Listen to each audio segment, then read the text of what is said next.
Hey guys, welcome to Friday Night Live, the Christmas special for 2018. This is Maurizio Millon, you should know him by now.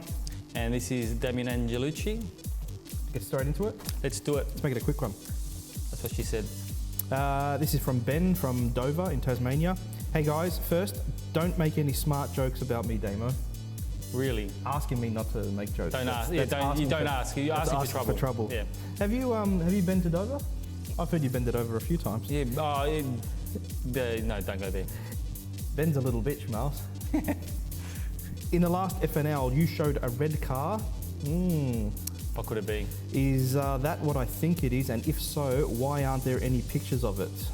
It's my favourite car. Looks like you were starting a very big detail on it. Please, photos. No photos because we never put up photos of cars before while the car's still at final inspection. We always wait for them to leave and then we put up photos. It's more for security reasons. For security, so we don't tell people, hey, this is what we've got in here right now. Yeah. Don't want to tell them we've got a $2.5, $3 million car, please, whatever that's worth. That's always good that's for the your reason why we do insurance that. There'll be some photos and some video going up real soon.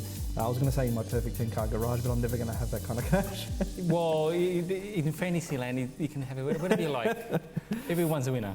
I also received my products with the BFCM40 discount code. Nice. Thanks, I've used them, thanks so much. I bought the glass correction pads and we're wondering how I use them with the Velvet Revolver.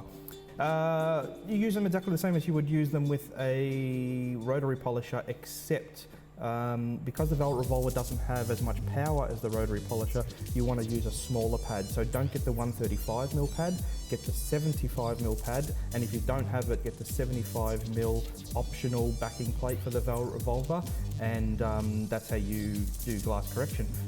Just in case you don't know, you also need a little bit of cap heavy to go onto the glass pad. Just one thing I'd mention too is when you're polishing glass with the glass pad, do not touch anything that's not glass, because that pad will destroy anything that's not glass. If you accidentally touch paintwork or a rubber or something, make sure you've masked them all up, because if you touch something that's not glass with a glass pad, you've got damage. That's definitely not what you want to do. Yeah. Next letter. This one's from Craig in Sydney, New South Wales. Sydney. Never heard of that before. Yeah. So he says, hello. I saw your post about polish bottles with openings on both ends. What's that all about? Yeah. So that's this. This is a professional pod, we call it, for use with polish with. You can use it with cap range or any polish really. Has a silicon valve at the bottom. That's where the polish comes out. You fill it from the top, and that way all your new polish is coming at the top and all your old polish is used first. And that allows you to pick up the bottle, squirt it on a panel, and then put it back down. Yeah. Instead of popping a top or something, waiting for the polish to move down, shaking it, and it's the worst thing ever. You're trying to work on the car, and the last thing you want to do is have to play with the bottle and trying to get. It's an annoyance. Well, you can get wastage with any other bottle, but that's got a hydrophilic coating still inside. Ooh. It's smooth. Yeah, but it allows all the polish to fall down. Yeah. So the polish is always at the bottom. Yeah. Refill pods, they're $5 separately, or you can buy them filled with polish. Filled with cap heavy, medium, or ultra fine. Really, really good. We've had them for about 10 years, and some people didn't know that we had them. Yeah. But a lot of professionals use them. Very nice. All polishes should be that way.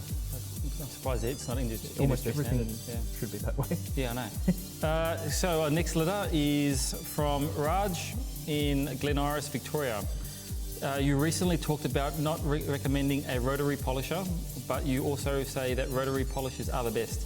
This is confusing. Could you please explain which one you prefer and why? A rotary polisher is still, in my opinion, the best polisher for professional paintwork correction, right? It's still the fastest, it finishes up the best, and it's the most efficient. So not is it just fast, but it's the most efficient way of getting the detail done. A random orbit like the Velvet Revolver is much more forgiving, so that's better for amateurs or people that don't have much skill. Yeah. and it is much slower. All random orbit polishers are much slower than a rotary polisher.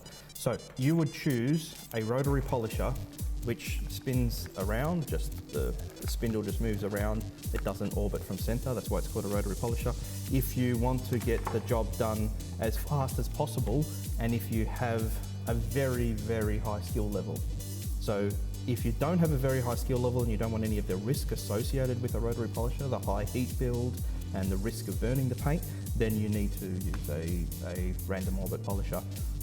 Yeah. Does that explain the difference between the two? Pretty clear. I haven't gone in detail, much, yeah. but that is basically the ins It and takes outs. more control. An experienced detailer is probably better suited for a rotary, but for someone that does it as a hobby, bit here and there, safety first, and they don't want to. If they don't want to run the risk of damaging the paint. If you've never done paintwork correction before, Yeah. for God's sake, don't go and get a rotary polisher.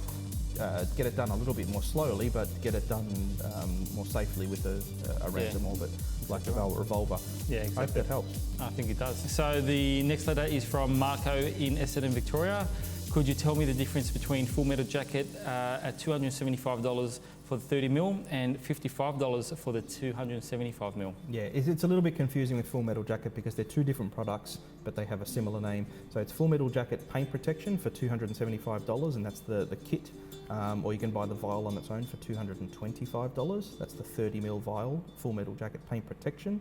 Then you have Full Metal Jacket spray wax, which is a slightly different product, and that's $55 for 275mm. Okay. I hope that explains that. Beautiful, great. That's it for the letters. Right. We're going to talk about this 300 itself. I think we should, yeah. We'll go over, have a closer look at it. We'll take a closer look. This is one of my all-time favourite cars. I just think it's absolutely stunning. All the lines are, it is timeless. But what's really impressive about this is the use of aluminium, the fact that it's a fuel-injected engine, 1955. That's crazy. Back then, this Fuel is injection where it all began. In 1955, yeah. We've done a little bit of work. We actually haven't finished it, so it looks good because it's almost done, but it's actually not finished and not coated. What do we have left? I think we've got ultra fine, so the last stage is left. And then we're undecided as to what we're going to coat it in, either dark matter or Full Metal Jacket or both. What do you think, Miles? Do both.